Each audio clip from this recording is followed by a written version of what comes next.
तो श्री कर्दम ऋषि के पवित्र आश्रम में श्री कपिल भगवान का प्राकट्य हुआ और भगवान का प्राकट्य होते ही कण कण सुखी हो गया, पावन हो गया, पवित्र हो गया।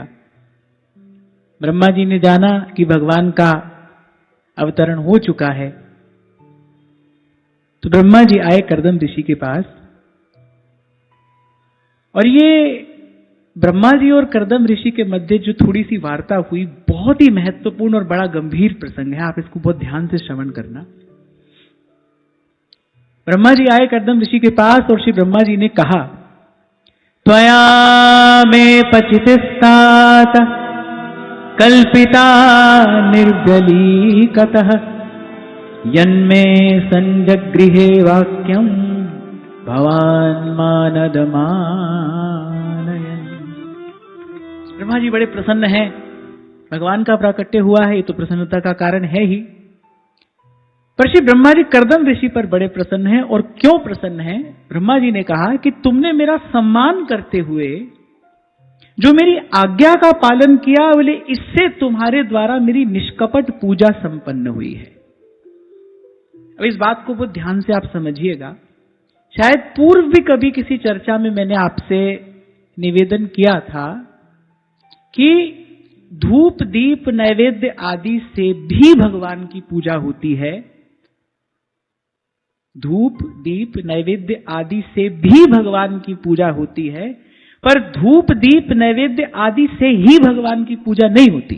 वो भी भगवान की पूजा की एक सामग्री है, पर जब आपकी चेतना उन्नत होती है, उज्जवल होती है, जब आपको केवल अपने मंदिर में ही भगवान का दर्शन नहीं होता, जब यत्र तत्र भी आप भगवान की सत्ता का अनुभव करने लगते हैं, तब मुझे लगता है कि सत्कर्म भगवान की सबसे सुंदर पूजा सामग्री है। आपके द्वारा जो सुंदर कर्म किया जाता है, आपके द्वारा जो सत्कर्म, शुभ कर्म, पवित्र कर्म किया जा रहा है, वो भगवान की सर्वश्रेष्ठ आराधना सामग्री है। अब यहां ब्रह्मा जी कह रहे हैं कि तुमने जो हमारी आज्ञा का पालन किया, वो जो आज्ञा पालन है, ब्रह्मा जी ने कहा भाई वो हमारी सर्वश्रेष्ठ पूजा है। आज्ञा पालन, गोस्वामी जी मानस में कहते हैं आज्ञा सम न सुसाहिब सेवा। शायद गत सत्र में ही मैंने आपको कहा था कि भाई मिट्टी भी हो, पानी भी हो, और कुम्हार जिस चाक पर चढ़ाकर बर्तन बनाता है वो चाक भी हो, सब कुछ हो, लेकिन अगर कुम्हार ना हो तो मिट्टी बर्तन नहीं बनती। कुम्हार ही तो मिट्टी को पात्र बनाता है ना। ऐसे ही जीवन में कोई गुरु हो जो आपको साधना के चाक पर चढ़ाकर, गुरु के बिना जीवन मिट्टी है। कबीर कहते हैं ना भाई, आए हैं सो जाएंगे, राजा रंक फकीर, कोई सिंहासन चढ़ चला और कोई बंधा जंजीर, जो आया है भाई उसको जाना ही है, रहना नहीं है, देश बेगाना है, वो जाएगा। कोई कैसे जाएगा, कोई कैसे जाएगा। अच्छा, एक और बड़े आनंद की बात संत देखते हैं इस संसार में कि चले जाने के थोड़े समय के बाद टाइम फेड्स एवरीथिंग। नारायण स्वामी कहते हैं कि सहज ही जिनके पग परत रजसम होत पसान। एक समय कोई ऐसे वीर थे, पांव धरते थे और चट्टान मिट्टी हो जाती थी। अरे कभी थे तो थे, नारायण तिनको कहूं रहो न नाम निशान। आज उनका कोई नाम निशान भी नहीं है। आप कभी जाकर देखिए, बड़े बड़े श्रेष्ठ राजाओं के बड़े बड़े किले, आज देखो, आज वहां भूत वास करते हैं, आज वहां प्रेत वास करते हैं। तो कोई बड़ा था तो था भाई, पर कब तक बड़ा रहेगा। तो कह रहे हैं अगर जीवन में गुरु नहीं है, कहने का तात्पर्य यह है कि अगर जीवन में जीवन साधने की वो जो प्रक्रिया है वो आरंभ नहीं हुई है, फिर तो जीवन मिट्टी ही है ना भाई, मिट्टी ही है, मिट्टी ही है। हाँ, गुरु मिल जाए और इस मिट्टी को उठाकर कृपा का जल मिलाकर और साधना के चाक पर चढ़ा दे तो उसको पात्र बना देता है। हम कहते हैं कृपा कृपा सब कोई कहे, पर कृपा पात्र नहीं कोई, कृपा पात्र सोई जानिए जो आज्ञावर्ती हुए। अब भाई ये वृंदावन धाम है, ये भगवान का नित्य सिद्ध धाम है। यहां चाहूं और हम गाते हैं प्रेम की नदी बहे चहूर, जय जय जय श्री वृंदावन। अब यहां तो भाई दिन रात श्री जी की कृपा का वर्षण हो ही रहा है। अब कोई पात्र हो, नंददास अपनी पंचाध्यायी में कहते हैं कि बिन अधिकारी भय नहीं वृंदावन सूझे। इन चर्म चक्षुओं से, इन चमड़े की आंख से क्या देखा जाता है, क्या दिखाई पड़ता है? कुछ अधिक नहीं दिखाई पड़ता है इससे। जो वृंदावन धाम का वो जो नित्य सत्य शाश्वत सनातन शुद्ध बुद्ध स्वरूप है, वो तो भाई कोई गुरु का कृपा पात्र ही देखता है ना। उस रस स्वरूप का तो कोई वही अनुभव करता है। और वो पात्रता जीवन में आती कैसे है? कह रहे कृपा पात्र सोई जानिए जो आज्ञावर्ती होए। और वहां गोस्वामी जी मानस में कह रहे हैं आज्ञा समना सुसाहेब सेवा। सबसे बड़ी सेवा क्या है? हमारा तो धर्म ही सेवा है। हम जिस महत आचार्य की चरण शरण में आए हैं, हमारे आचार्य ने तो हमें धर्म ही सेवा का प्रदान किया है। हमारा तो धर्म ही सेवा है। पर सेवा का क्या अर्थ है? सेवा की क्या विधि है? कैसा सेवक होना चाहिए? कैसा सेवक का जीवन होना चाहिए? यहां एक बड़ा सुंदर संकेत आज इस प्रसंग में हमको मिल रहा है। कह रहे आज्ञा समना सुसाहेब सेवा। कह रहे गुरु की आज्ञा में रहने से बड़ी और कोई सेवा नहीं। गुरु ने कहा है पास रहो तो पास रहो, गुरु ने कहा है दूर रहो तो दूर रहो। कह रहे बस गुरु की आज्ञा में रहना, इससे बड़ी कोई सेवा नहीं है। और जो सर्व संशय का परित्याग करके गुरु की आज्ञा में रहेगा, जो अपना जीवन गुरु की आज्ञा को समर्पित करेगा, बोले वो एक दिन भगवत कृपा का पात्र अवश्य बन जाएगा। एक दिन ये जीवन रूपी मिट्टी सुंदर पात्र का रूप अवश्य धारण कर लेगी। सेवा कहना बड़ा सरल है भाई, पर सबते सेवक धर्म कठोरा। लेकिन सबसे कठिन अगर इस संसार में कुछ है तो वो सेवा करना ही तो है। बड़ा सुंदर संकेत गोस्वामी जी मानस में देते हैं। कह रहे कैसा होना चाहिए सेवक? सहज स्नेह। पहली बात, पहला गुण उसका सहज स्नेह स्वामी सेवकाई। कह रहे सबसे पहले तो सेवा में सहज प्रीति होनी चाहिए। सेवा में सहज प्रीति हो, माने सेवा आपको सहज में करना अच्छा लगे, आपको सेवा करना अच्छा लगे। इसीलिए मैं बार बार आपसे कहता हूं भाई, भगवान से प्रार्थना करना कि सदा सेवा करने योग्य बने। हमको कभी सेवा करानी नहीं पड़े किसी से। तन से, मन से, साधन से प्रभु स्वस्थ रखें और हम सेवा करने योग्य बने। हमें सेवा करवानी ना पड़े, सेवा अच्छी लगे, सेवा प्रिय लगे, सेवा में हमारी सहज रुचि हो, सेवा में हमारी सहज प्रीति हो। एक और बात, जैसे ही प्रेम स्पर्श करता है वैसे ही ये घटना घटती है। जैसे ही प्रेम आपकी चेतना का स्पर्श करेगा, ऐसे ही आपके भीतर ये घटना घटेगी। आपका लेने का मन नहीं होगा, आपका सहज मन होगा भाई किसी को दें, किसी को दें, अपने हिस्से का सुख भी किसी को बांट दें। तो गोस्वामी जी कह रहे कैसा होना चाहिए सेवक? सहज स्नेह स्वामी सेवकाई। सेवा में रुचि हो, सेवा में प्रीति हो। आपको मैंने कभी कहा था कि जिसको सेवा का सुख मिलता है ना, वो तो कहता है भाई भगवान का दर्शन भी हो कि नहीं हो हमें चिंता नहीं है, पर भगवान की सेवा मिलनी चाहिए। एक दिन श्री हनुमान जी को सेवा नहीं मिली। जानकी जी ने कुछ ऐसी व्यवस्था कर दी, बोले ये एक क्षण के लिए भी न्यारे होते ही नहीं है भगवान से। दो बात हमको करनी हो प्रभु से, हनुमान जी हमको अवसर ही नहीं देते। तो एक दिन जानकी जी ने ऐसी व्यवस्था कर दी, एक दिन हनुमान जी को सेवा नहीं मिली। हनुमान जी तो जैसे जल के बिना मछली छटपटाती है ना, ऐसे छटपटाने लगे। भाई सेवा के बिना नहीं रह सकते। ये होता है सेवक का प्रथम और सर्वश्रेष्ठ लक्षण, सहज स्नेह स्वामी सेवकाई। जैसे क्रोधी व्यक्ति को बिना ही बात के क्रोध आ जाता है, बिना ही बात के, क्योंकि स्वभाव है उसका। अब एक लोभी व्यक्ति होगा, वो बिना ही किसी कारण के, बिना ही किसी प्रयास के सहज ही धन के चिंतन में लगा रहता है, कैसे धन बने, कैसे धन बढ़े। ऐसे ही जो सेवक हो वो कैसा हो? ये जिसकी सहज ही सेवा में रुचि हो, माने सेवा के बिना रहा ना जाए। इसको कहते हैं सहज स्नेह, उसके बिना रहा ना जाए। और फिर दूसरी बात कहते हैं सहज स्नेह स्वामी सेवकाई। स्वार्थ छल फल चार बिहार। और कैसे सेवा करे? कह रहे सबसे पहले तो स्वार्थ छोड़कर, स्वार्थ छोड़कर, माने मुझे कुछ मिले, इसके बदले में मुझे कुछ मिले। सेवा को साधन ना समझे, सेवा साध्य है। मुक्त भुगत जुगत तेरी सेवा,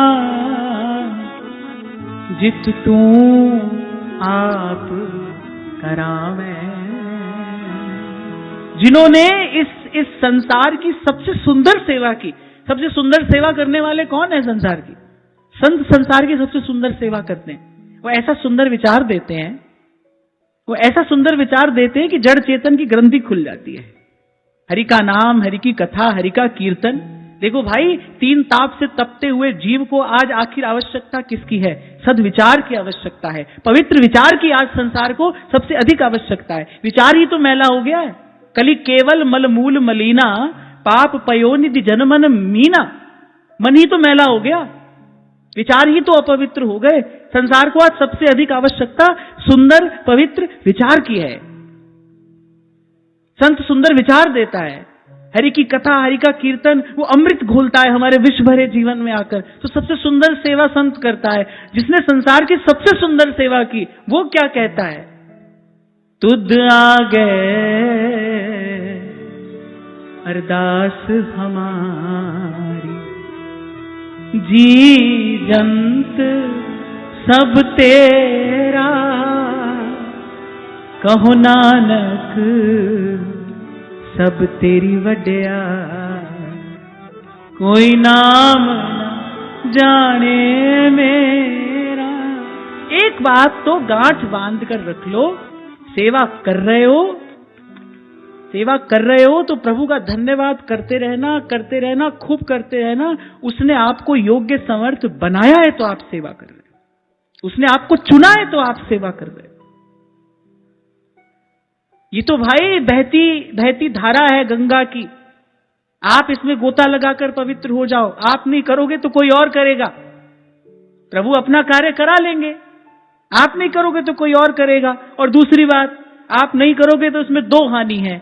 एक तो प्रभु के काम आने से वंचित रह गए, और दूसरा सेवा नहीं करोगे, सत्कर्म नहीं करोगे तो फिर ये जीवनी शक्ति तुमसे उत्पात कराएगी।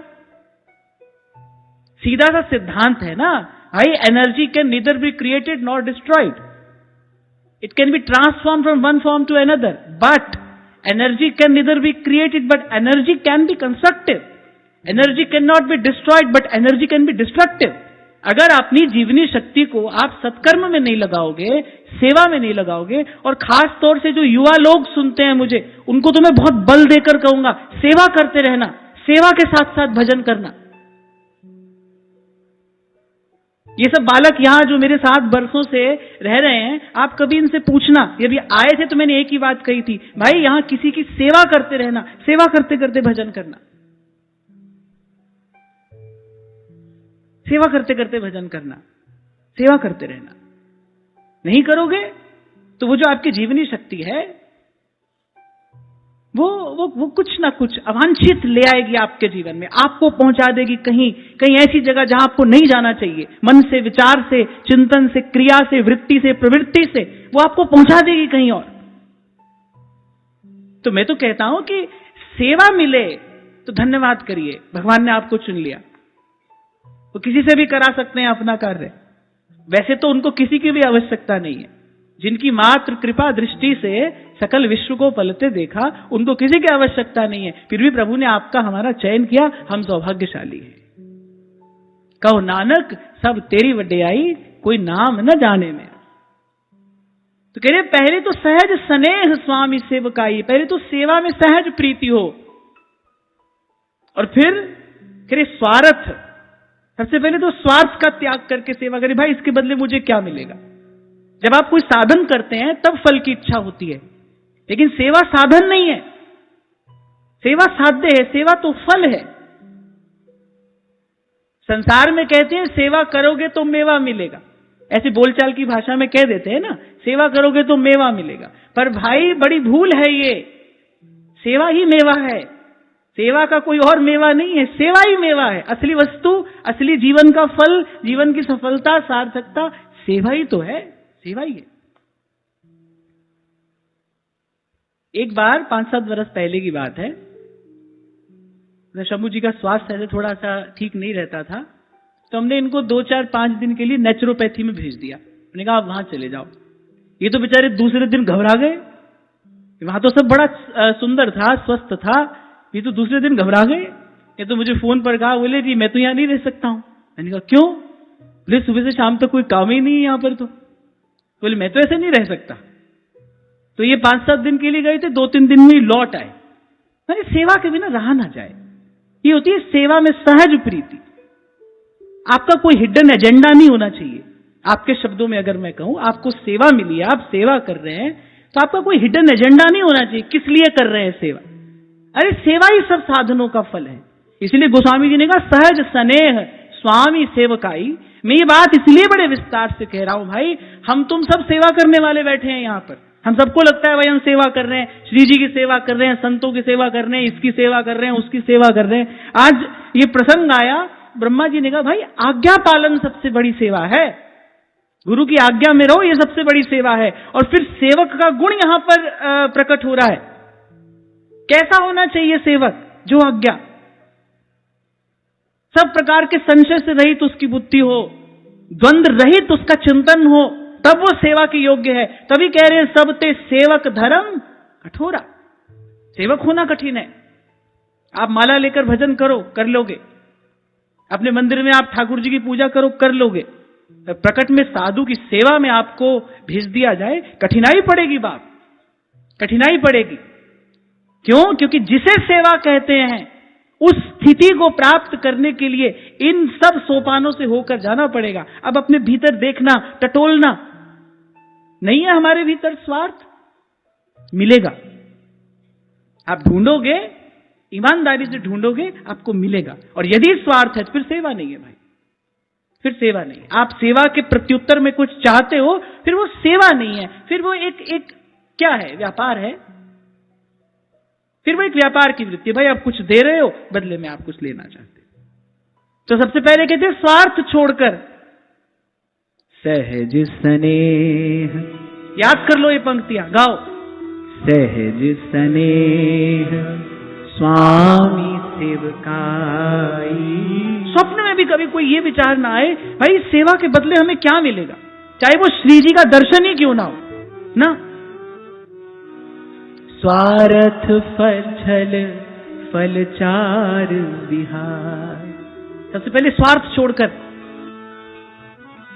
और फिर कहा छल। जिसकी सेवा में रहो फिर निश्चल होकर सेवा करना। छल माने भीतर कुछ और, मुख में कुछ और, क्रिया में कुछ और अगर गुरु की सेवा में हो, संत की सेवा में हो, फिर तो सब प्रकार के छिपाव और दुराव से रहित होकर सेवा करनी चाहिए। किसी प्रकार का कोई कपट मन में ना हो। और मैं तो कहता हूं कि यदि ऐसी कोई भावना, ऐसी कोई बात मन में आ भी जाए, गुरु से कह देना चाहिए। गुरु से दुराव नहीं करना चाहिए, गुरु से छिपाना नहीं चाहिए।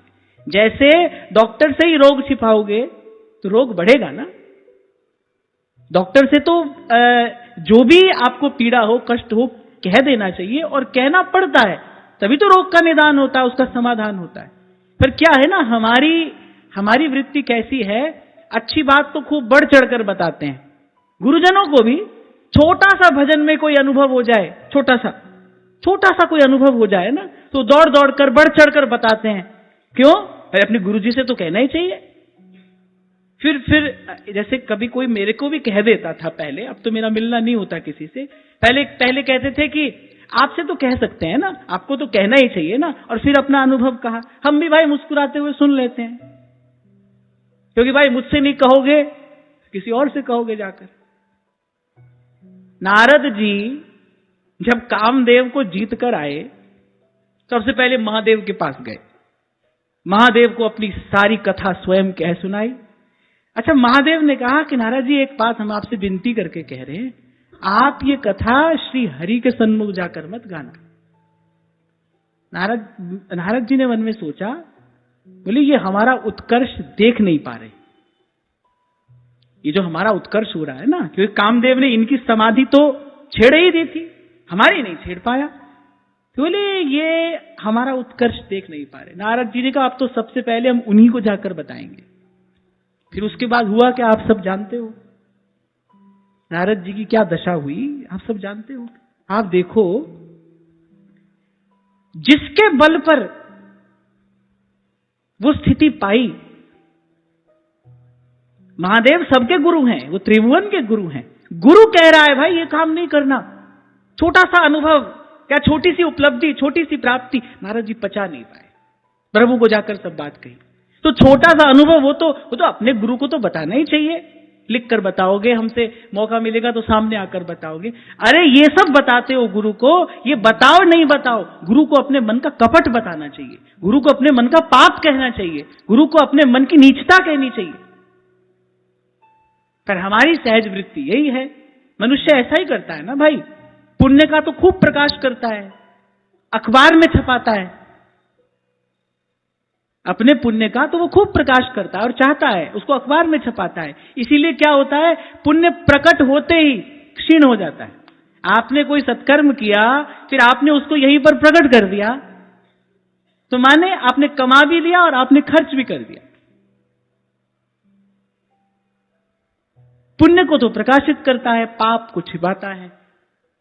पाप छिपाता है इसलिए पाप बढ़ता चला जाता है, पुण्य को प्रकट कर देता है, पुण्य घटता चला जाता है। तो गुरुजनों की सेवा में रहो। तो यहां कहा कि अगर सेवा में हो, स्वार्थ छल फल चार बिहार, और फिर केवल इतना ही नहीं, कह रहे स्वार्थ और छल की तो छोड़ो, कह रहे फल चार बिहाई। फल चार समझ गए, धर्म अर्थ काम मोक्ष, कह रहे मोक्ष पर्यंत सब इच्छाओं का त्याग करके की जाए तो सेवा है। मोक्ष पर्यंत सब इच्छाओं का त्याग करके की जाए तो सेवा है। इसलिए कहा है संतों ने, सबते सेवक धर्म कठोर। अब कहने को तो भाई हम सब क्या है, सेवा में है। क्या कर रहे हैं, श्री जी की सेवा कर रहे हैं। कहां है, सेवा में है। पर देखो ऐसी होती है सेवा, ऐसा होता है सेवक, ऐसी होनी चाहिए सेवा, ऐसा होना चाहिए सेवक का जीवन।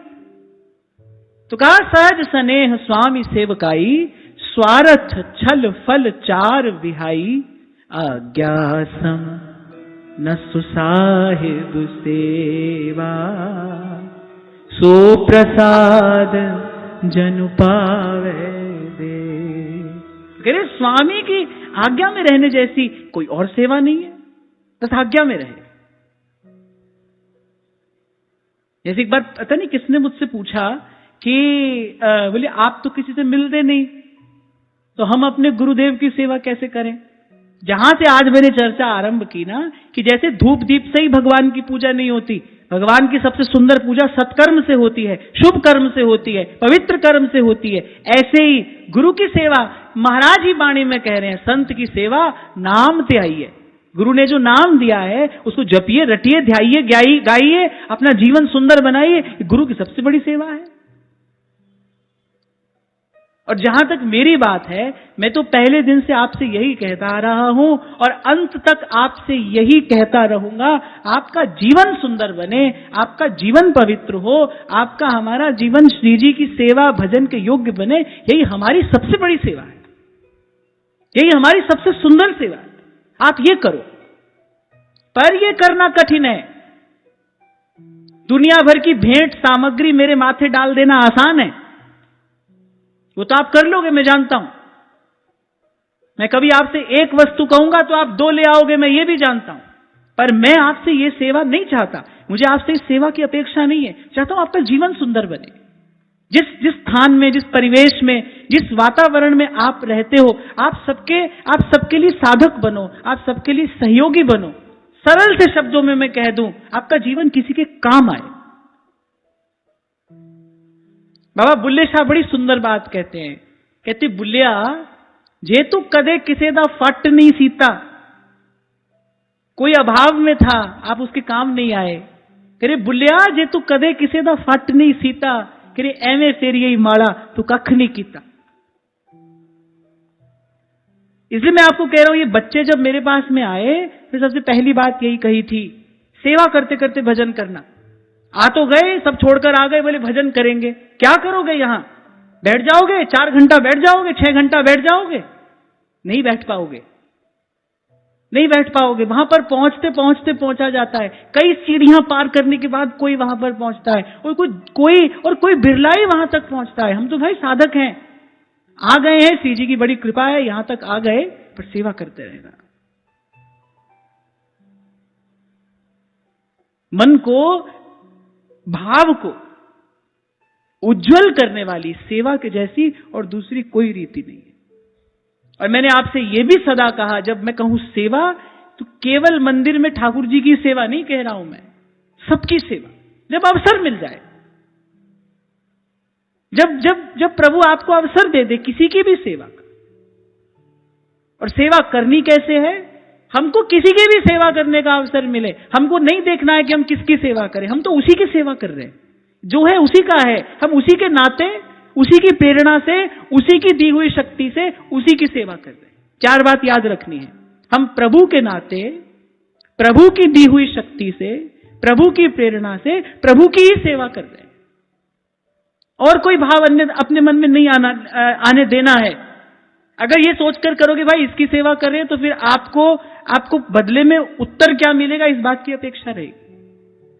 इसी से तो मुक्त होना है, अपने मन को, भाव को, वृत्ति को उज्जवल करना है, पवित्र करना है, और इसी व्यापार की वृत्ति से ही तो हमको मुक्त होना है। इसी को कहते हैं गति होना, इसी को कहते हैं आगे बढ़ना। फिर कह रहे आज्ञा सम न सुसाहिब सेवा, और कह रहे सेवक तो ऐसा है, वो कह रहे हैं मुझे आज्ञा रूपी प्रसाद ही मिलता रहे, बस स्वामी मुझे बार बार किसी न किसी सेवा की आज्ञा देते रहे, कह रहे मेरे लिए यही प्रसाद है। एक बात आपको और कहता हुआ आगे चलता हूं कि भगवान सेवा बाद में देते हैं, सेवा करने की सामर्थ्य पहले देते हैं। आपको सेवा बाद में मिलेगी, प्रभु का स्वभाव ऐसा है। मैं आपसे मेरे प्रभु का स्वभाव कह रहा हूं, उनका स्वभाव ऐसा है, वो आपको सेवा बाद में देंगे, सेवा की सामर्थ्य पहले देंगे। कोई तो कारण था। हनुमान जी तो हनुमान जी हैं, जब आ गए सब कार्य पूरा करके, और भगवान हनुमान जी का धन्यवाद करते अघाते नहीं है। हनुमान जी को बड़ा संकोच हुआ, रोते रोते चरणों से लिपट गए और कहा कृपा निधान कि नाथ न कछु मोर प्रभुताई, सो सब तव प्रताप रघुराई। बोले करोड़ों करोड़ों वानरों में से आपने अपनी मुद्रिका तो मुझे ही दी थी।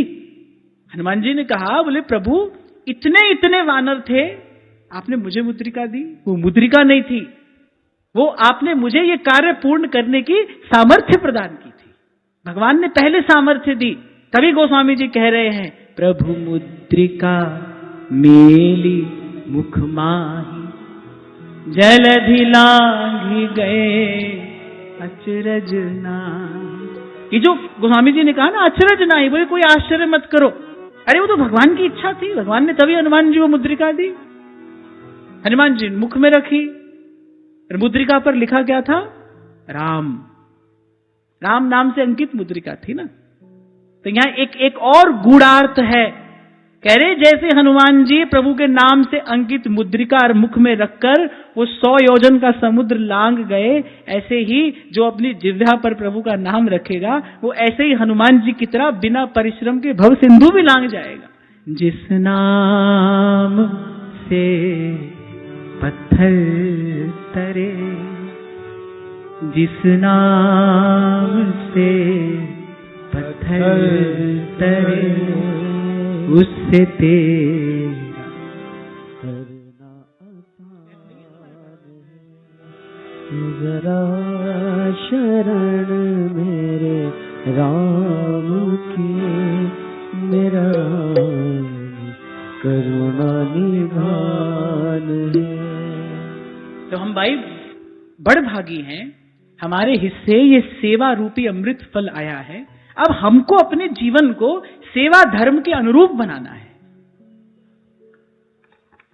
प्रसन्न हुए ब्रह्मा जी करदम ऋषि पर, बोले तुमने मेरी बड़ी श्रेष्ठ सेवा की है। कैसी की है? बोले मेरी आज्ञा पालन करके।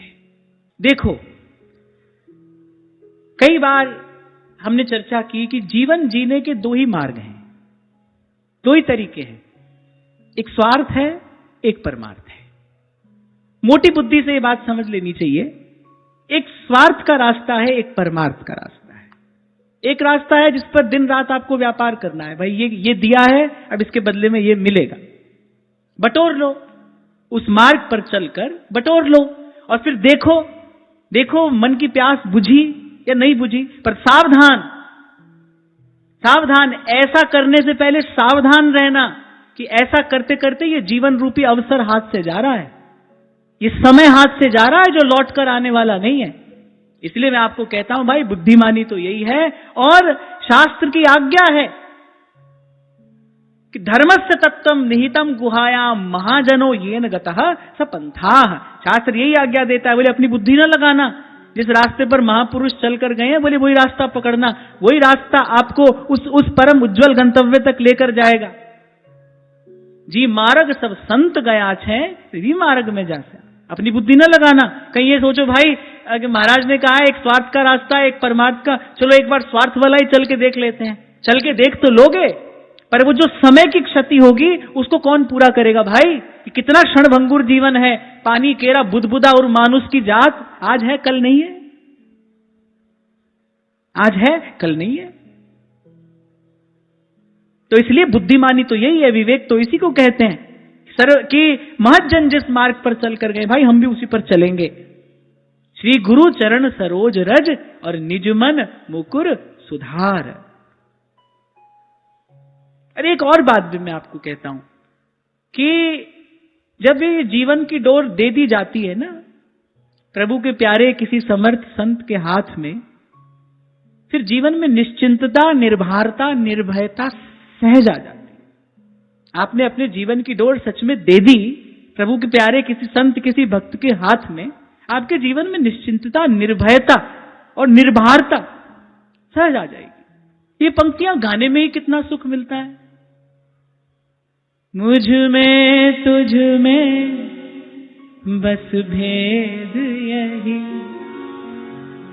मैं नर हूं तुम नारायण हो, मैं हूं संसार के हाथों में, संसार तुम्हारे हाथों में, अब सौंप दिया इस जीवन का सब भार तुम्हारे हाथों में, अब सौंप दिया इस जीवन का।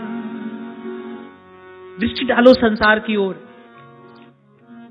कहने को मनुष्य ने कितनी तथाकथित उन्नति कर ली, प्रगति कर ली, कितना सुख सुविधा का साधन सामान हमने सब जुटा लिया, पर अगर ये उन्नति है, अगर इसी को आप डेवलपमेंट, ग्रोथ या व्हाटएवर यू से, जो भी आप इसको कहते हैं, अगर यही उन्नति है, यही विकास है, फिर आप देखो ये विश्व में फिर ये मानव मन इतना त्रस्त क्यों हो रहा है? चिंता, अवसाद, मानसिक रोग क्यों बढ़ते चले जा रहे हैं?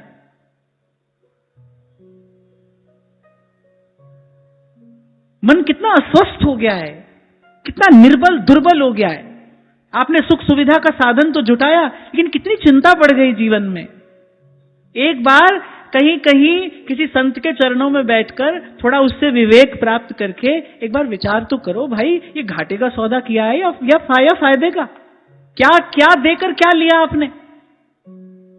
जड़ वस्तुएं अपने जीवन में एकत्रित की, कितनी मानसिक चिंता, कितना अवसाद, कितनी निराशा जीवन में आ गई। ये उन्नति है, ये प्रगति है? बिल्कुल भी नहीं।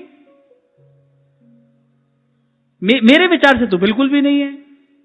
जैसे मैं आपको एक छोटा सा उदाहरण देता हूं, आपको समझ में आ जाएगा। एक आपके घर का एटमॉस्फेयर है, आपके घर का एटमॉस्फेयर, वातावरण। एक आपके घर का एटमॉस्फेयर है, एक आपके घर का इंटीरियर है। इंटीरियर माने आपके घर की साज सज्जा जो भी है। तो एक आपके घर का इंटीरियर है, एक आपके घर का एटमॉस्फेयर है। इंपॉर्टेंट क्या है, इंटीरियर या एटमॉस्फेयर? एटमॉस्फेयर। आप सब एक स्वर से कह रहे हैं एटमॉस्फेयर। और आज मनुष्य ने जो किया है, वो क्या किया है, उसने अपना इंटीरियर सुधारते सुधारते अपना एटमॉस्फेयर बिगाड़ लिया। इंटीरियर तो खूब सुंदर बना लिया, खूब साज सज्जा, सुविधा, साधन, सामग्री सब जुटा लिया जीवन में, लेकिन भीतर से मन चिंताग्रस्त हो गया, मन अवसादग्रस्त हो गया, मन ही मैला हो गया, मन ही दुर्बल हो गया, भय चिंता क्लेश इस सब ने ग्रस लिया जीवन को। तो ये तो ऐसा ही हुआ ना कि किसी ने अपने घर का इंटीरियर सुधारने के लिए अपने घर का एटमॉस्फेयर बिगाड़ लिया। अरे साज सज्जा थोड़ी कम हो कोई बात नहीं, पर जहां रहते हो वो वातावरण तो सुखद होना चाहिए ना, वो वातावरण सुखद होना चाहिए। अभी कुछ दिन पहले की बात है, एक महापुरुष कृपा करके पधारे यहां कुटिया में। तो भीतर आते उन्होंने कहा कि बड़ा सुंदर है यहां, सब बड़ा सुंदर है। तो मैंने बड़ी विनम्रता पूर्वक कहा, मैंने कहा महाराज सुंदरता तो संसार में कहीं पर भी मिल जाएगी और एक से एक सुंदर वस्तुएं संसार में हैं। तो मैंने कहा सुंदर तो जैसा है तैसा है, आप पर प्रभु की कृपा है, ये जो भी कुछ है ना बड़ा सुखद है। सुंदर तो हो भले ना हो पर सुखद होना चाहिए। ऐसे ही आप जिस वातावरण जिस परिवेश में आप रहते हैं ना, सुंदर कम हो अधिक हो चलेगा पर सुखद होना चाहिए। वहां का परमाणु पवित्र होना चाहिए, वहां आप रहें तो आपके भीतर सद्विचार का उदय होना चाहिए। इसीलिए आपको कहता हूं जिस स्थान पर रहते हो थोड़ी देर भगवान नाम का कीर्तन होना चाहिए। कोई सुनने वाला मिले तो ठीक, नहीं तो अपने मन को ही बैठकर भगवान की कथा सुनाओ। वो जिस स्थान पर आप रह रहे हो उस स्थान का परमाणु पवित्र होना चाहिए। और गृहस्थ व्यक्ति को तो ऐसा अवश्य ही करना चाहिए, बिना प्रमाद के करना चाहिए, क्योंकि गृहस्थ में अनेक अनेक प्रकार की बातें, अनेक अनेक प्रकार की वृत्तियां और उनसे संबंधित तरंगे होती हैं। वहां पर भजन करना कठिन हो सकता है, वहां विक्षेप अधिक हो सकता है। इसीलिए घर गृहस्थ में रहने वाले व्यक्ति को यदि भजन करना है तो उसको तो बड़ी है हरि नाम की ओट, बड़ी है हरि नाम की ओट।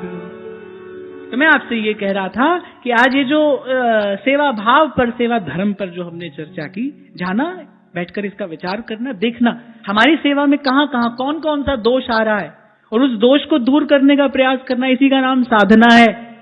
और हमारी तो सबसे बड़ी सेवा यही है भाई, आप अपना जीवन सुंदर बनाओ, आपका जीवन पवित्र हो।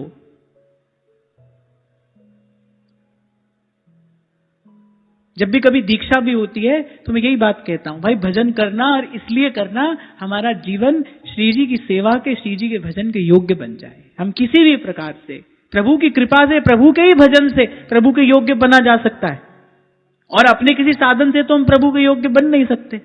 प्रभु का नाम, प्रभु की कथा, प्रभु का ये गुणानुवाद, ये कथा कीर्तन ही तो भाई भगवान के योग्य बनाएगा।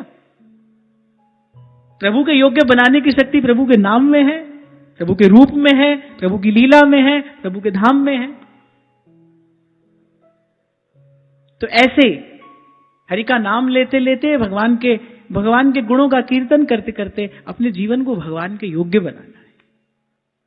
कितनी बार जन्मे भाई, कितनी बार मरे, और अब भी यदि नहीं संभले तो फिर कितनी बार जन्मेंगे, कितनी बार मरेंगे। क्या जीवन की सफलता है? आज जो इंद्र के पद पे बैठा है, आज जो इंद्र के पद पर बैठा है, कल जाने किस गली में कुकर सूकर बना डोलेगा। भगवान की यही भगवान की माया है। ये माया श्री कृष्ण की मोयो सब संसार। इसलिए तो संत सावधान करते हैं, बोले अगर भारतवर्ष की पवित्र भूमि पर तुमको मनुष्य का जन्म मिला है, गोस्वामी जी कह तो रहे हैं, बोले काम से रूप, कामदेव जैसा रूप, और प्रताप दिनेश से, और सूर्य जैसा प्रताप, सोम से सील, चंद्रमा जैसी शीतलता, और गणेश से माने बड़ी मान्यता है आपकी संसार में, बड़ी आपकी जय जयकार होती है, बड़ी ऊंची पद प्रतिष्ठा है आपकी।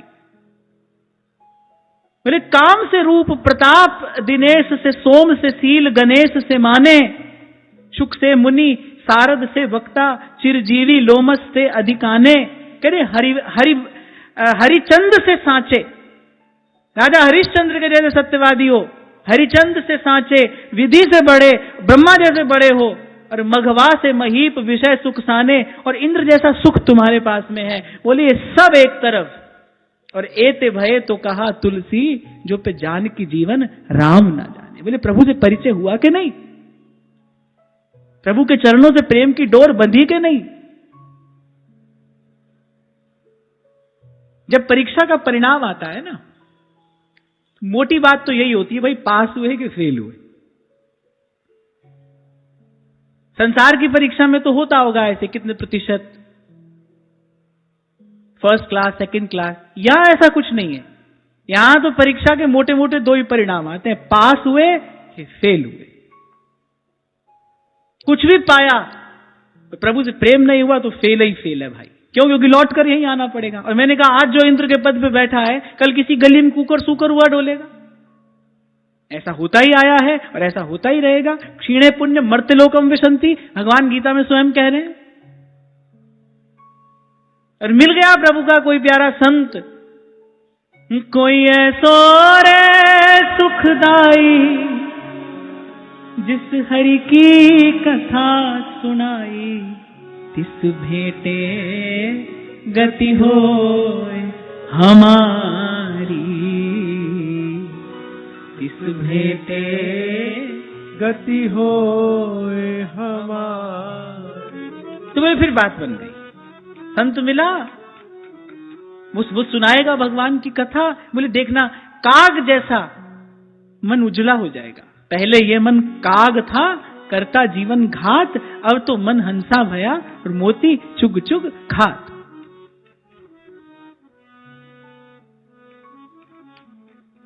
हाँ, उसके बिना तो असंभव है भाई।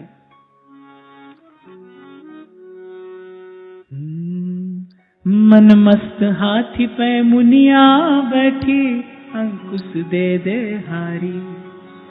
मन मस्त हाथी पे मुनिया बैठी, अंकुश दे दे हारी। मस्त हाथी पे मुनिया बैठी, अंकुश दे दे हारी। सब संतन मिल ज्ञान बताया, सब संतन मिल ज्ञान बताया, हो गई मुनिया न्यारी। मुनिया पिंजरे वाली ना, हो मुनिया पिंजरे वाली ना, मुनिया पिंजरे वाली ना, ओ मुनिया पिंजरे वाली ना। जब व्यक्ति थोड़ा संपन्न हो जाता है, समृद्ध हो जाता है, फिर जब वो कोई चीज खरीदने जाता है ना, तो वो कहता है हमको कुछ एक्सक्लूसिव दिखाइए। एक्सक्लूसिव मतलब रेगुलर नहीं चाहिए, नॉर्मल नहीं चाहिए। We want something exclusive, special, rare. ऐसा जब आपके पास धन संपत्ति होती है तो आप कहते नहीं भाई ऐसा चाहिए, कुछ ऐसा जो सबके पास ना हो। तो अगर आप भीतर से सच में समृद्ध हैं, मैं आपकी सांसारिक पद प्रतिष्ठा की बात नहीं कर रहा हूं, आपकी सांसारिक स्थिति की बात नहीं कर रहा। जब आप भीतर से समृद्ध हैं, जब आपकी चेतना समृद्ध है, फिर आपको भी किसी साधारण वस्तु से समझौता नहीं करना चाहिए। And find something exclusive, rare, something which is not regular, जो सबके पास ना हो, विशेष। और वो विशेष वस्तु तो ढूंढो, 3 लोक 14 भुवन में एक ही है। ना उपजे ना बीन से, संतन सुखदाई, कहे मलूका जान के, मैं प्रीत।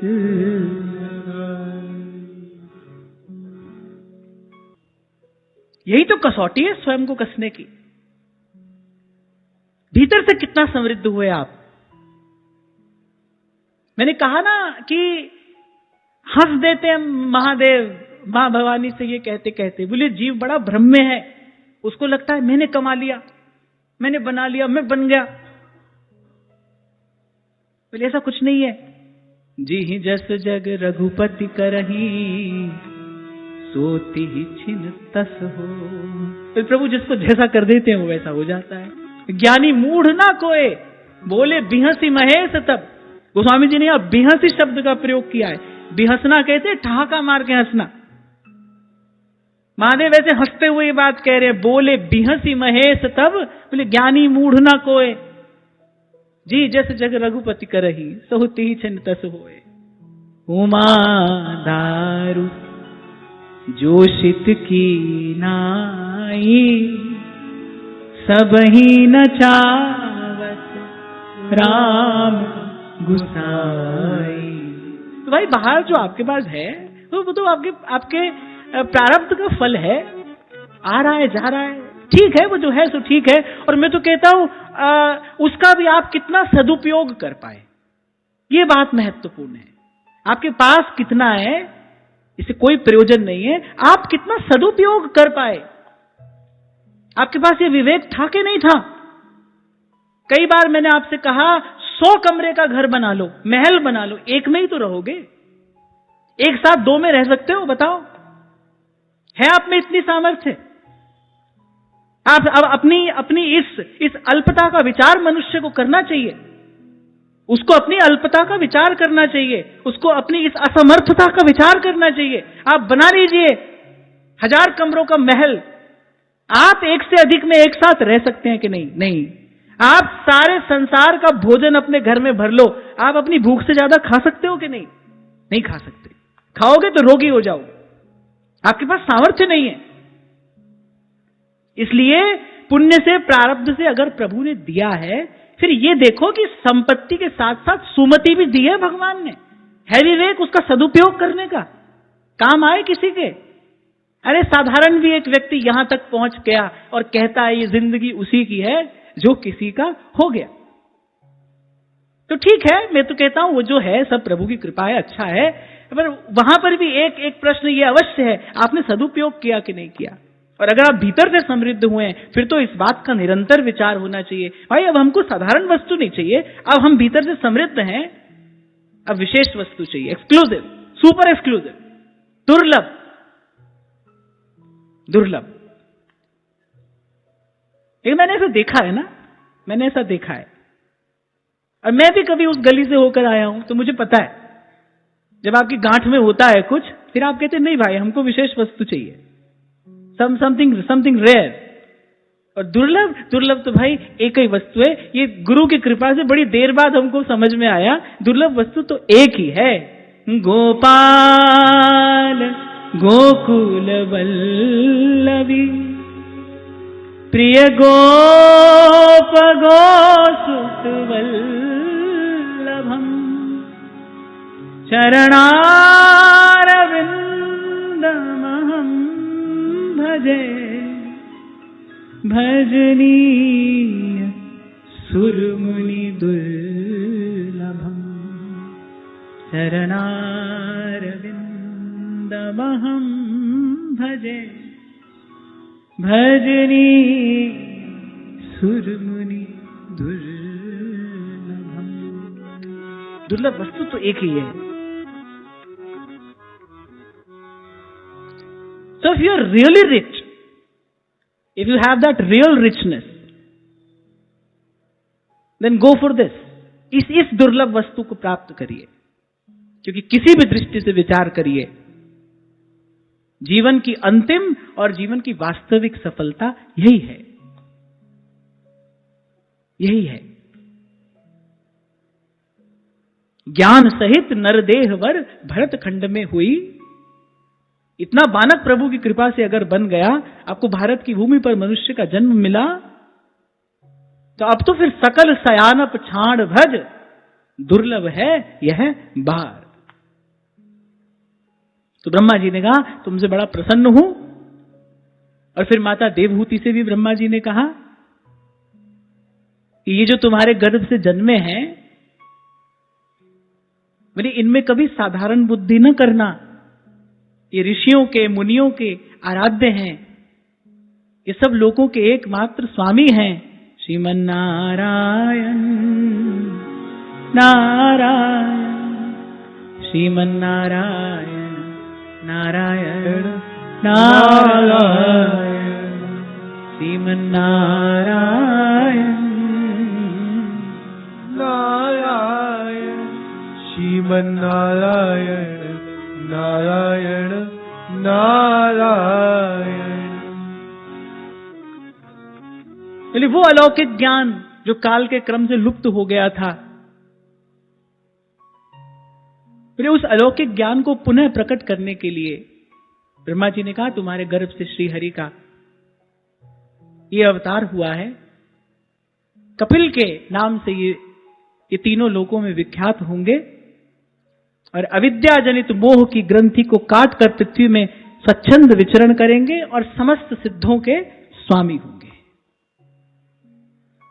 फिर ब्रह्मा जी ने यह भी आज्ञा दी कि जो 9 कन्याएं हैं इनका विवाह कर देना। महान सती अनुसुईया ये श्री करदम जी और श्री देवहूति जी की ही पुत्री थी, जिनका विवाह श्री अत्रि मुनि के साथ में हुआ। उनका स्मरण भी मन को पवित्र करने वाला है। 5 सतियों में उनका नाम मूर्धा पर है। तो 9 कन्याओं का विवाह करदम जी ने किया और फिर एक दिन एकांत में, यद्यपि वो पुत्र हैं, श्री कपिल भगवान करदम जी के पुत्र हैं, लेकिन करदम ऋषि ये जानते हैं कि ये तत्व से कौन है। एक दिन एकांत में प्रभु की अनुकूलता जानकर करदम ऋषि आए, भगवान के चरणों में प्रार्थना की, क्योंकि करदम ऋषि को अपना संकल्प स्मरण है। आपको स्मरण है? करदम ऋषि ने यह कहा था कि एक निश्चित समय तक गृहस्थ में रहूंगा, उसके बाद गृहस्थ का त्याग करके एकांत में जाकर भजन करूंगा। एक बहुत बड़ा प्रश्न है यहां पर कि भाई सब साधनों की सिद्धि के मूर्त रूप भगवान उनके घर में आ गए, लेकिन उसके बाद भी वो कह रहे नहीं, मैं एकांत में जाकर आप ही का, उन्होंने भगवान से आकर कहा प्रभु मैं आप ही का चिंतन करूंगा, आप ही का भजन करूंगा, फिर एकांत में जाकर करूंगा। यहां करदम ऋषि के इस आचरण से आपको हमको एक सहज संदेश प्राप्त होता है। महापुरुषों का आचरण ही उनका उपदेश होता है। महापुरुषों का जो आचरण है वही उनका उपदेश है। यहां करदम ऋषि के इस आचरण से हमको एक उपदेश प्राप्त होता है। यद्यपि उनके घर में स्वयं भगवान प्रकट हुए हैं, स्वयं श्री हरि उनके घर में अवतीर्ण हुए हैं, पर फिर भी उन्होंने कहा नहीं भाई, गृहस्थ को छोड़कर और एकांत में वन में जाकर हम उनका चिंतन करेंगे, भजन करेंगे। तो हमको एक संकेत यहां पर प्राप्त होता है कि गृहस्थ व्यक्ति को भी नियम से गृहस्थ में रहते हुए भी नित्य प्रति कुछ समय एकांत चिंतन के लिए अवश्य निकालना चाहिए। मैं तो आपको सदा ही कहता हूं भाई कि जितना समय यहां सत्संग होता है, अब तो श्री जी की कृपा से सत्संग ही होता ही रहता है, पर फिर भी मैं आपको कहता हूं कि जैसे शास्त्र कहता है ना कि अपनी आय का दशांश आप सत्कर्म में लगाइए, अपने धन का दशांश सत्कर्म में लगाइए, ऐसे मैं कहता हूं आप अपने समय का दशांश सत्संग में लगाइए। महीना में 3 दिन तो आकर यहां पर जरूर कथा का श्रवण करना चाहिए, सत्संग का श्रवण करना चाहिए। तो ऐसे एक गृहस्थ व्यक्ति को नित्य प्रति नियम से कुछ समय एकांत में भजन चिंतन अवश्य करना चाहिए, और जब अनुकूलता हो तब किसी न किसी तीर्थ में जाकर गुरुजनों के चरणों में बैठकर भी साधन का अनुष्ठान करना चाहिए। यहां करदम ऋषि के इस आचरण से आपको हमको सबको ये संदेश, ये उपदेश प्राप्त हो रहा है। यद्यपि भगवान घर में है, फिर भी उन्होंने कहा नहीं भाई, हमको अपना संकल्प स्मरण है, हम एकांत में जाकर भजन करेंगे। अभी थोड़ी देर पहले मैं आपसे यही कह रहा था ना भाई, गृहस्थ में अनेक अनेक प्रकार की वृत्तियां, अनेक अनेक प्रकार के भाव और फिर उनसे जनित परमाणु होते हैं, जिसके कारण कभी कभी बिना कारण भी भजन में विक्षेप हो जाता है। इसीलिए जो घर गृहस्थ में रहता है, रहे, अपने कर्तव्य कर्म का निर्वाह करे, पर नित्य प्रति थोड़ा सा समय एकांत चिंतन के लिए, थोड़ा सा समय जिसमें मौन हो, स्वाध्याय हो, ऐसा समय अवश्य निकालना चाहिए। बहुत समय पहले भी मैंने आपसे कहा था कि कभी कभी हमको लगता है भाई उठते बैठते चलते फिरते हम भजन कर रहे हैं, हम खूब भजन कर लेते हैं, पर बैठकर तो नहीं कर पाते, उठते बैठते चलते फिरते करते। नहीं, ऐसा नहीं, उठते बैठते चलते फिरते भी भजन करिए, पर बैठकर भी थोड़ा नामजप करने का, वाणी का पाठ करने का, स्वाध्याय करने का, एक आसन पर बैठकर करने का भी अभ्यास अवश्य होना चाहिए। संसार से न्यारे होने का अभ्यास करोगे तो धीरे धीरे अभ्यास में सिद्धि प्राप्त होगी। लगता है ऐसे सब छोड़ के आ जाएंगे और यहां वृंदावन में रहकर भजन करेंगे। मैंने इसीलिए थोड़ी देर पहले आपसे कहा, आ भी जाओ तो भी भाई सेवा करते करते ही भजन करना पड़ता है। बड़ी देर के बाद एकांतिक आनंद की उपलब्धि होती है, बड़ी देर के बाद। सरल नहीं है, वो रास्ता सरल नहीं है। मैंने तो संतों के मुख से सुना है भाई, जो एकांत में पवित्र रहे वही सच्चा साधु है, क्योंकि एकांत आपको अनेक अनेक प्रकार के चिंतन की ओर लेकर जा सकता है। यदि आपकी भूमिका, आपकी नींव पक्की नहीं हुई तो एकांत में यहां वहां फिसल जाने का भी भय है। थोड़ा थोड़ा उसका अभ्यास करना चाहिए, धीरे धीरे, हो सके तो धीरे धीरे फिर उस समय को बढ़ाइए। 15 मिनट से आरंभ करो। 15 मिनट आपको मौन रहना है, मौन रहते रहते नाम जप करना है, या फिर आपको स्वाध्याय करना है, लेकिन सबसे अकेला होकर, सबसे न्यारा होकर, सबके साथ रहते हुए भी ये थोड़ा सा अभ्यास आपके सबके जीवन में अवश्य होना चाहिए। परमहंस योगानंद ये बात कहते थे, मुझे बड़ी अच्छी लगती है उनकी ये बात। वो कहते थे कि इस जगत प्रपंच से न्यारा होने का भी तो कुछ अभ्यास होना चाहिए ना आपके जीवन में। एकांत में बैठकर इस बात का चिंतन करो, नहीं भाई यहां मेरा कोई नहीं है, यहां मैं किसी का नहीं हूं, ये सब एक स्वप्न के जैसा है, आज है कल नहीं रहेगा, और जो जैसा आज है वो वैसा कल नहीं रहेगा, क्योंकि वैसा कल था नहीं, कल रहेगा नहीं। इस प्रकार बार बार अनेक बार संसार की क्षणभंगुरता, संसार की असारता, संसार की अनित्यता का अभ्यास करते करते फिर धीरे धीरे इस ओर रुचि कम होगी आपकी। ऐसे आवेश में आकर, ऐसे आपने किसी को देखा, किसी को सुना और झटपट यहां पर आकर बैठ गए। आजकल तो ऐसे बाहर देखो कितने बड़े बड़े बोर्ड लगे हैं, 3 लाख रुपए में ब्रजवासी हो जाइए, 5 लाख रुपए में वृंदावन वासी हो जाइए। 2-5 लाख से वृंदावन वास होता है, हो सकता है, सोचो। नहीं, उसके लिए आपको एक मानसिक परिपक्व स्थिति की आवश्यकता है। जहां हो वहीं रहते रहते उसका अभ्यास करते करते वहां तक पहुंचा जाता है, और पहुंचना चाहिए। तो जब मैं आज इस प्रसंग का चिंतन कर रहा था तो मेरे मन में बात आई, मैंने कहा देखो कर्दम ऋषि के घर तो भगवान अवतीर्ण हो गए, फिर भी वो कह रहे नहीं मैं एकांत में जाकर प्रभु आपका ही भजन करूंगा। भगवान के चरणों में जाकर यही प्रार्थना की। 3 श्लोक बड़े सुंदर हैं। कर्दम जी ने कहा प्रभु से जाकर, अहो पापच्यमानाना निरये स्वैरमंगलैः कालेन भूयसा नूनं प्रसीदन्ति देवता। पहले अपने पाप कर्मों के कारण इस दुख रूप संसार में पीड़ित होते हुए मनुष्य पर बड़े देवता तो बहुत काल बीत जाने पर प्रसन्न होते हैं। अब एक और बात यहां कर्दम ऋषि की सुन लो ध्यान से। वो कह रहे हैं किसी भी देवी देवता की आराधना करोगे, बिल्कुल ठीक प्रकार से विधि निषेध की सीमा में रहकर बड़ी देर तक उसकी आराधना करोगे, तब वो थोड़ा टस से मस होगा, तब तुम्हारी तरफ देखेगा। अब वो कोई भगवान तो है नहीं कि तुम्हारी तरफ देखेगा और तुम्हारा काम बन जाएगा। फिर देखेगा, फिर सोचेगा। अब क्या होता है ना, देवता बड़े विलासी हैं। अब देवता बड़े विलासी हैं। अब किसी बड़े आदमी के यहां तुम उससे मिलने के लिए जाओ तो सेवक कहेगा कि हाँ सेठ जी अभी आ रहे हैं, आप बैठिए, सेठ जी अभी आ रहे हैं। अब सेठ जी को तो भाई अपनी कुर्सी से हिलकर वहां तक आने में घंटा भर लग जाती है। अब सेठ जी है भाई। तो ऐसे देवता बड़े विलासी हैं, पहले देखेंगे तुम्हारी तरफ, फिर अपने असिस्टेंट से कहेंगे भाई देखो ये ठीक प्रकार से सब कर रहा है कि नहीं। फिर जब तुम भली प्रकार से विधि निषेध से युक्त होकर आप पूजा आराधना कर रहे होंगे, तब बड़ी देर के बाद सोचेगा भाई चलो चलें। तो यहां कर्दम ऋषि कह रहे भाई ये जो दुख रूप संसार है, पाप कर्मों के कारण जीव इतना दुख पा रहा है, बोलिए देवता लोग तो बड़ी देर में प्रसन्न होते हैं, पर प्रभु आप तो आशुतोष हैं। कर्दम ऋषि ने कहा कि आप तो आशुतोष हैं प्रभु, अरे हम जैसे गृहस्थों के घर आंगन में आप प्रकट हो गए।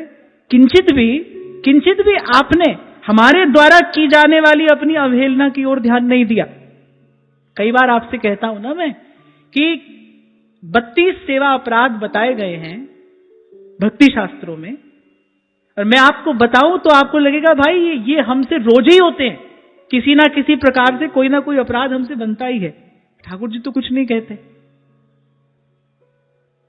अवगुण करे समुद्र सम, गिनत न अपनो जान, और राई के सम भजन को मानत मेरु समान। बोले हमारे द्वारा आपकी कितनी अवज्ञा, कितनी अवहेलना होती है, पर प्रभु आपने उसका कुछ भी विचार नहीं किया और आप हम जैसे गृहस्थों के घर आंगन में आकर प्रकट हो गए। ऐसा स्वभाव तो प्रभु केवल आपका ही है और भजनीय भी केवल आप ही हैं। इसीलिए सूरदास कह रहे हैं, और देव सब रंग भिखारी, और देव सब रंग भिखारी, त्यागे बहुजु अनेरे, जो हम भले बुरे सो तेरे, जो हम भले बुरे सो तेरे। जिनके स्वरूप को योगी जन अनेक अनेक जन्मों की साधना के बाद केवल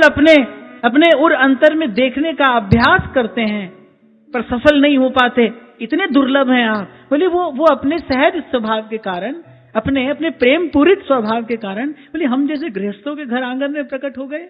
भगवान ने कहा, भाई हमने तुमको वचन दिया था, हम सत्य संकल्प हैं, अपने वचन को पूरा करने के लिए हम तुम्हारे घर आंगन में प्रकट हुए हैं।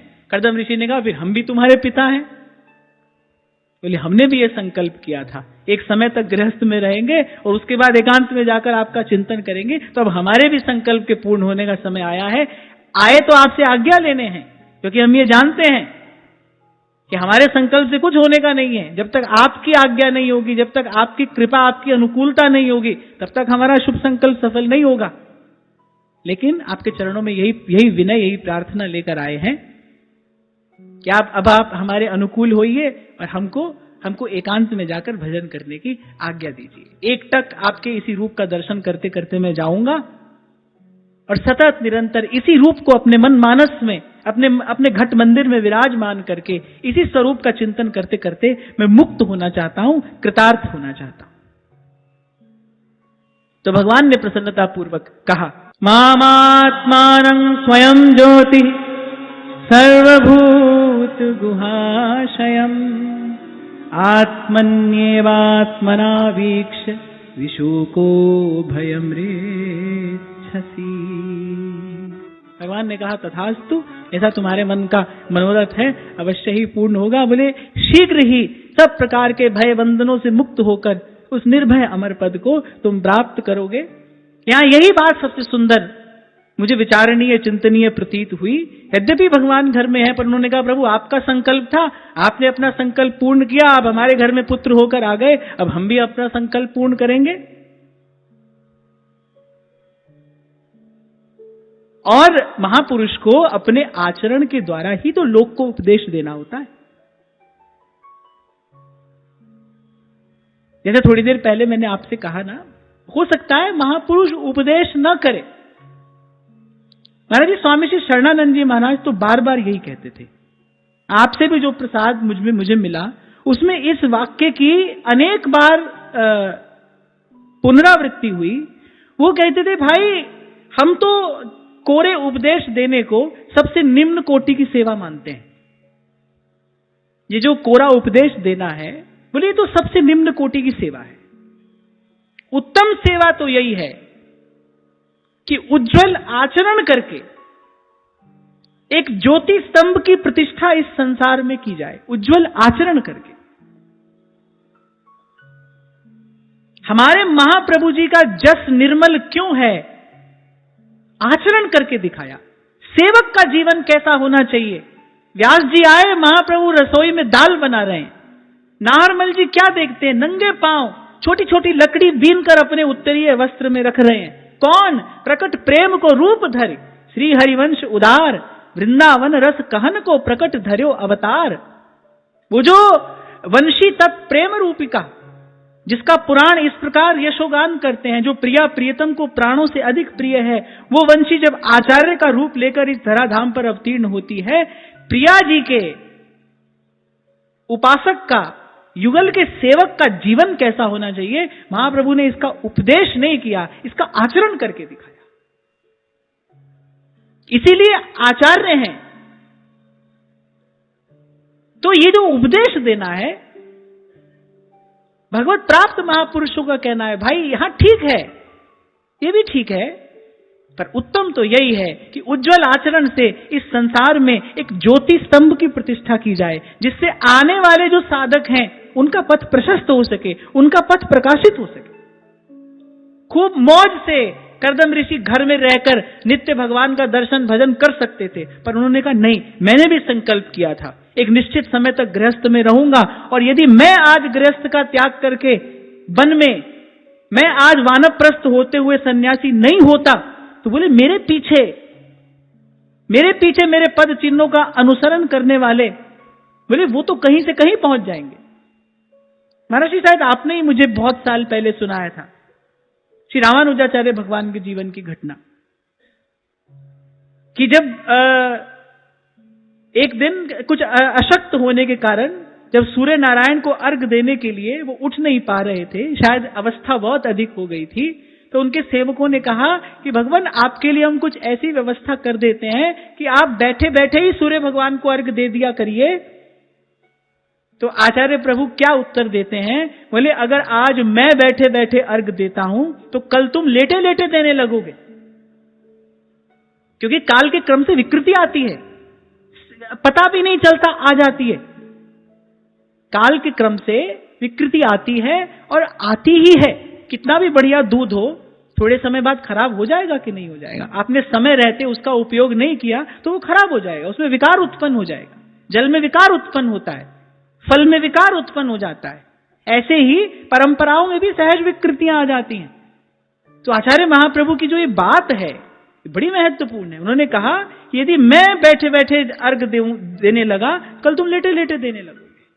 तो कर्दम ऋषि ने कहा कि यदि मैं ऐसा आचरण करता हूं तो मेरे पीछे मेरे पद चिन्हों का अनुसरण करने वाले जो सहस्रों गृहस्थ हैं, बोले वो पथच्युत हो जाएंगे, उनके पथच्युत होने का भय है। और यही महापुरुषों की महानता होती है, उनको आवश्यकता नहीं होती, उनको अपने कल्याण के लिए किसी क्रिया की आवश्यकता नहीं होती, लेकिन जो लोक व्यवहार है उसकी सिद्धि हो, उनके पद चिन्हों का अनुसरण करने वाले पथच्युत ना हो जाएं, उनके जीवन में पथ पतन का अवसर ना आ जाए। इसीलिए अंत समय तक महापुरुष स्वयं साधक जीवन ही स्वीकार किए रहते हैं। सब प्रकार से सिद्धियों से, सामर्थ्य से युक्त होते हुए भी महापुरुष अंत समय तक साधक जीवन स्वीकार किए रहते हैं। किस लिए? ताकि आपके मेरे जैसे लोगों का मार्ग प्रशस्त हो सके, हमसे कोई भूल ना हो जाए।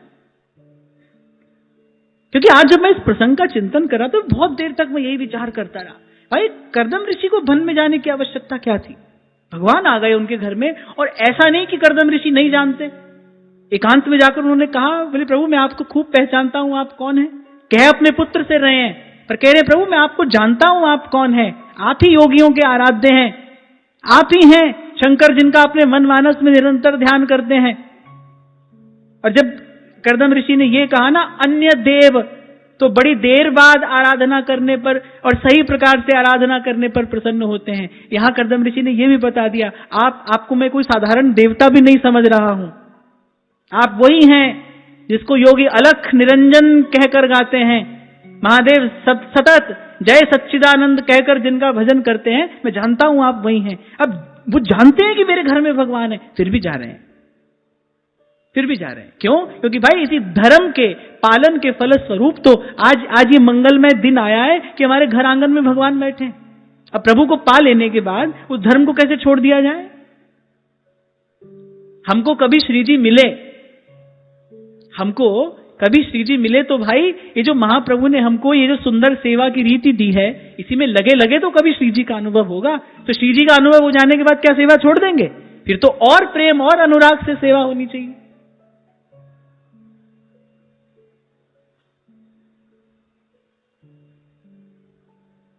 तो भगवान से आज्ञा पाकर, भगवान से आशीर्वाद लेकर, ये नहीं सोचा भाई हम पिता हैं, ये पुत्र हैं, नहीं, ये प्रभु हैं, हमारे घर आंगन में अपनी कृपा से अवतीर्ण हुए हैं। उन्होंने कहा कि हम जैसे तो आपकी कोई पूजा कोई सेवा आराधना कर नहीं सके, हमारे द्वारा की जाने वाली आपकी पूजा सेवा आराधना में तो कितनी त्रुटियां हुई, हमने जाने अनजाने आपकी कितनी अवज्ञा कितनी अवहेलना की, पर आपने किसी भी किसी भी त्रुटि की ओर ध्यान नहीं दिया, आप अपने सहज स्वभाववश हमारे घर आंगन में आ गए। अब हमारा भी कर्तव्य यही है कि अपने जीवन की सब त्रुटियों को दूर करके हम अपने जीवन को, हम अपने मन मानस को आपके विराजमान होने योग्य बनाएं।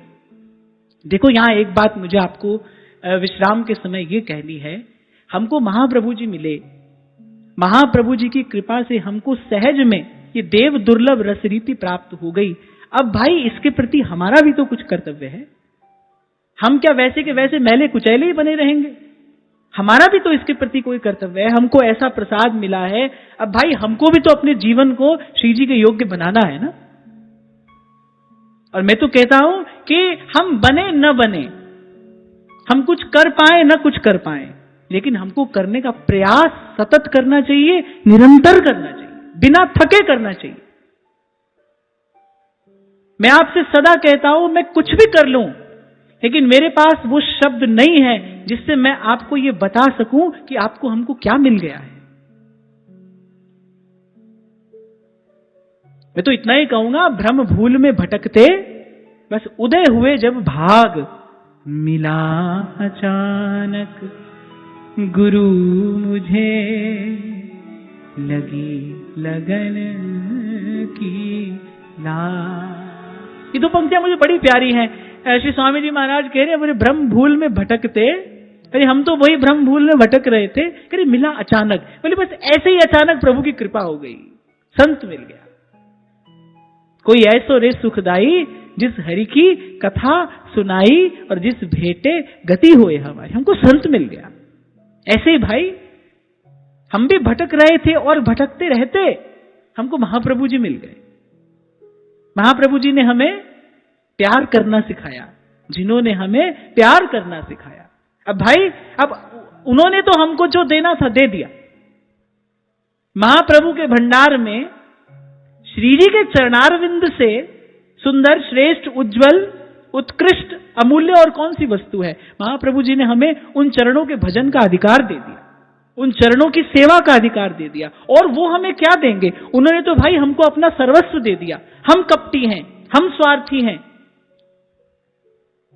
हम कपटी हैं, हम स्वार्थी हैं, हम अपना आपा उनको आज तक समर्पित नहीं कर पाए, हम अपने आप को उनको नहीं दे पाए, हम कहां सेवक हो पाए। आज जहां से मैंने चर्चा आरंभ की, जब गोस्वामी जी बताते हैं भाई ये हो तो सेवक है। सहज स्नेह स्वामी सेवकाई, स्वार्थ छल फल चार दिहाई, आज्ञा सम न सुसाहिब सेवा, सो प्रसाद पावे जन। अरे सेवक हो जाने के बाद तो प्यास ही एक रह जाती है, कब स्वामी पुकार कर हमको सेवा की कोई आज्ञा दे दे। करे सो प्रसाद पावे जन देवा, आज्ञा समना सुसाहिब सेवा। बोली सखी कहती है कि नहीं, कब टेर के निकट बिठा। हे स्वामिनी, अनंत अनंत आपकी सहचरियां हैं, रूप गुण संपन्ना है, मैं दीनहीन हूं, पर फिर भी मेरे मन में ऐसी एक अभिलाषा जगी है, कभी आप मुझे मेरा नाम लेकर पुकारे और अपनी कुंज की कोई सेवा करने के लिए कहें। कब टेर के निकट बिठाओ, कब अपनो भाग मनाओ, कब बाह गहो हंसनी की, कब करूं भावती जी की। मेरी स्वामिनी प्यारी राधा, जय राधा रूप अगाधा। मेरी स्वामिनी प्यारी राधा, जय राधा रूप अगाधा। प्रभु से आशीर्वाद लेकर गए थे, कर्दम ऋषि को तो सफल होना ही था। वासुदेवे भगवती सर्वज्ञे प्रत्यगात्मनि परेण भक्ति भावेन लब्धात्मा मुक्त बंधना। भगवान ने अपने हृदय को स्थिर किया, सब बंधनों से मुक्त हो गए। एक बात कहकर मैं अपनी वाणी को विराम दूंगा। यहाँ एक संकेत आपको हमको और मिल रहा है कि मुक्ति नाम की कोई वस्तु यदि प्राप्त होती है तो वो जीते जी ही प्राप्त होती है, मरने के बाद नहीं। तो जब तक जीवन है तभी तक मुक्त होने का प्रयास किया जा सकता है। मरने के बाद कोई मुक्ति नहीं है। मरने के बाद तो पुनर्जन्म है, मरे तो फिर जन्मना पड़ेगा। जो जीते जी मुक्त हुआ है, जिसने जीते जी अपने सब बंधनों को कटते हटते देख लिया है, वही धन्य है, वही धन्य है। उसी ने ये मानव जीवन का परम फल परम लाभ पाया है। कर्दम ऋषि ने भगवान में अपना हृदय स्थिर किया। जिस छवि का दर्शन करते करते आए थे उसी छवि में अपने मन प्राणों को समर्पित करके कर्दम ऋषि हो गए सब बंधनों से मुक्त। और इस प्रकार इच्छा और द्वेष से रहित, सर्वत्र समबुद्धि और भगवत भक्ति से संपन्न होकर श्री कर्दम जी ने भगवान का वो परम पद प्राप्त किया जहां से कोई लौट कर नहीं आता। इच्छा द्वेष विहीनेन सर्वत्र समचेतसा भगवद भक्ति युक्तेन प्राप्ता भागवती गति। आज की वार्ता ही श्री जी के चरणों में निवेदन करता हूं। महाराज श्री के चरणों में प्रणाम। आप सबके हृदय स्थित प्रभु को, भाव प्रभु को नमन।